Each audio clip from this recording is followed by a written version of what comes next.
काली तारा महाविद्या षोडशी भुवनेश्वरी भैरवी च छिन्नमस्ता विद्या धूमावती तथा मातंगी सिद्ध विद्या च कथिता बागलामुखी एतः दश महाविद्या सर्वः तंत्रेषु गोपिता। यानी कि काली तारा षोडशी भुवनेश्वरी भैरवी छिन्नमस्ता धूमावती मातंगी बागलामुखी और कमला, ये 10 महाविद्या ही सभी तंत्रों का रहस्य धारण करने वाली है। 10 महाविद्याओं में पहली देवी है काली।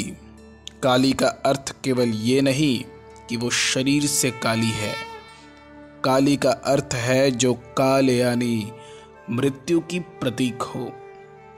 महाकाल की शक्ति को ही महाकाली कहा जाता है। मृत्यु की प्रतीक काली के रूप को देखा जाए तो उसका सारा शरीर रात के अंधेरे जैसा काला है, जो विकृत और काली शक्तियों को भयभीत रखता है। उसके हाथ में खप्पर है, वो ताजे खून से भरा रहता है, क्योंकि रक्त को शक्ति और अग्नि दोनों का प्रतीक कहा गया है और काली का संबंध शक्ति और उष्णता दोनों से है। काली के दूसरे हाथ में चंद्राकार खड्ग है, जिसे वो जगत के 3 ताप यानी जन्म, जरा और मृत्यु के विनाश के लिए धारण करती है।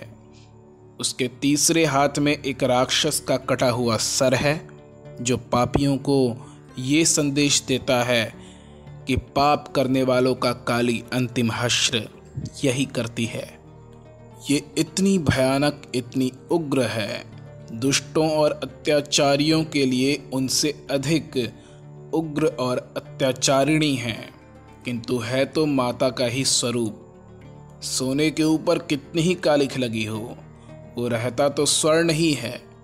उसी प्रकार सारे जगत को पालने वाली माता पार्वती ही काली रूप में अवतरित हुई है। आखिर क्यों आवश्यकता पड़ गई करुणामयी देवी पार्वती को काली जैसा भयानक रूप धारण करने की? जानते हैं इसके बारे में। पूर्व काल में शुंभ निशुंभ नाम के 2 राक्षसों ने घोर अत्याचार मचा दिया था। दोनों ही असुर देवी के बनाए संसार को नष्ट करने लगे। तब देवताओं की प्रार्थना पर देवी पार्वती ने अपने शरीर से काली रूप धारण करके उन असुरों का वध किया और संसार को राक्षसों के अत्याचार से मुक्त किया। बहुत कम लोग जानते हैं कि इससे पहले भगवान विष्णु ने भी एक बार भगवती काली का अवतार लिया था। श्रुतियों में काली को मंत्र द्वारा और तंत्र शास्त्रों में उन्हें यंत्र द्वारा पूजा जाता है। काली के यंत्र को देखा जाए तो उसमें अष्टकमल दिखाई देते हैं, जो प्रतीक है आकाश, अग्नि, जल, धरती, मन और अहंकार के। और इन कमल पत्रों के अंदरूनी हिस्से में 3 वृत्त है, जो समय के 3 रूप यानी भूत, भविष्य, वर्तमान का प्रतीक है। उसके पश्चात हम इसके अंदर 3 त्रिभुज को देखते हैं, जो एक दूसरे को घेरे दिखाई देते हैं। ये 3 मानवीय गुण हैं, यानी सत्व, रज और तम। और सबसे अंत में एक बिंदु है, जिसमें स्वयं परमेश्वरी शक्ति काली निवास करती है। इस यंत्र का अर्थ समझा जाए तो यूं समझो कि सारे भौतिक अवगुण, सांसारिक त्रिगुण और मन, बुद्धि, अहंकार से जब साधक परे हो जाता है तो वो उस अंतिम बिंदु को प्राप्त कर लेता है, जो इस यंत्र के मूल में है।